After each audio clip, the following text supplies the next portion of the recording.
Il était tard. La route déserte s'étendait à perte de vue, sous un ciel menaçant. Nathan, jeune homme d'une vingtaine d'années, roulait à moto, son casque légèrement incliné pour observer les nuages lourds qui s'amoncelaient. Alors qu'il contournait un virage, il aperçut une silhouette étrange au bord de la route. Un vieil homme, immobile, tenant une enveloppe. Le moteur de la moto rugit lorsqu'il ralentit. Intrigué, Nathan s'arrêta et abaissa sa visière. L'homme, aux yeux perçants et au visage marqué par les années, s'avança lentement. « Prends cette enveloppe, dit-il calmement. Elle te mènera à ce que tu cherches, même si tu ne sais pas encore ce que c'est. » Nathan, déconcerté, tendit la main et saisit l'enveloppe. Avant qu'il ne puisse poser une question, le vieil homme recula dans la brume, disparaissant comme s'il n'avait jamais été là. De retour chez lui, Nathan ouvrit l'enveloppe avec précaution. À l'intérieur, une vieille photo noire et blanc, une femme souriante devant une maison vétuste. Une carte incomplète était pliée en deux, accompagnée d'une phrase énigmatique. « Cette maison détient les réponses à tes questions. » Pendant plusieurs heures, il chercha des informations sur Internet, mais aucune mention de cette maison, ni de la femme. Frustré, il montra la photo à son ami Max. « Tu te fais avoir, mon gars, » dit Max en riant. « C'est probablement une arnaque ou une vieille blague. » Mais Nathan ne pouvait pas l'ignorer. Quelque chose en lui, une intuition profonde, lui criait que cette enveloppe n'était pas arrivée par hasard. En examinant la carte de plus près, il remarqua un détail oublié, une petite annotation avec des coordonnées GPS. Le lendemain, à l'aube, Nathan enfourcha sa moto et quitta la ville. La route était longue, sinueuse. Au fil des heures, le paysage changeait. Des montagnes majestueuses, des villages isolés, des forêts profondes. Alors qu'il traversait une zone particulièrement isolée, sa moto tomba en panne. Super, juste ce qu'il me fallait. Alors qu'il tentait de réparer, des bruits étranges retentirent dans les bois, des craquements de branches, des bruits de pas légers. Le vent siffla et une silhouette sombre sembla bouger entre les arbres. Il accéléra la réparation,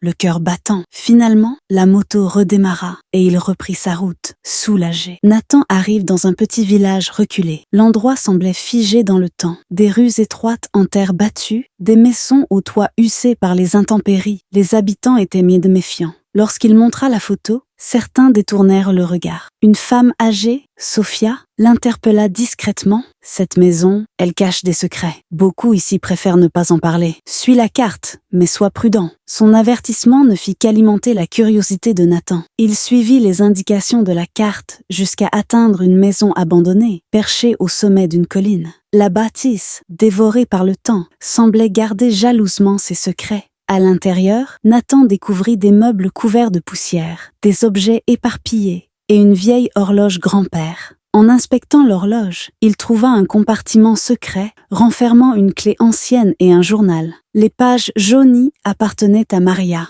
la femme de la photo. Elle y racontait son rêve, construire une école pour les enfants défavorisés. Mais ses ambitions avaient été brisées par la trahison de son propre frère qui avait détourné les fonds. Alors qu'il était plongé dans sa lecture, des bruits de pas résonnèrent. L'homme en imperméable noir qu'il avait aperçu dans le village était dans la maison. Une confrontation éclata. Nathan réussit à s'échapper avec la clé et le journal. De retour au village, Sophia révéla que Maria était une femme respectée, mais que sa disparition avait laissé de nombreuses questions sans réponse. La clé, selon elle, ouvrait un coffre caché dans une vieille église abandonnée. Nathan s'y rendit et trouva un coffre poussiéreux. À l'intérieur, une somme d'argent considérable, des plans détaillés de l'école et une lettre destinée à celui qui trouverait le coffre. Maria y écrivait « Si tu trouves ceci, c'est que tu es celui ou celle qui peut réaliser mon rêve. Mon travail inachevé est maintenant entre tes mains. » Nathan découvrit également une révélation personnelle bouleversante. Maria était sa grand-tante. Son propre père avait coupé les ponts avec elle après une querelle familiale. Mais Maria n'avait jamais cessé de croire en la famille. Face à ces découvertes, Nathan fut confronté à un choix. Garder l'argent pour lui-même ou honorer l'héritage de Maria. Inspiré par son histoire et le lien qu'il ressentait avec elle, il décida de poursuivre son rêve. Quelques mois plus tard, l'école fut reconstruite avec l'aide des habitants du village.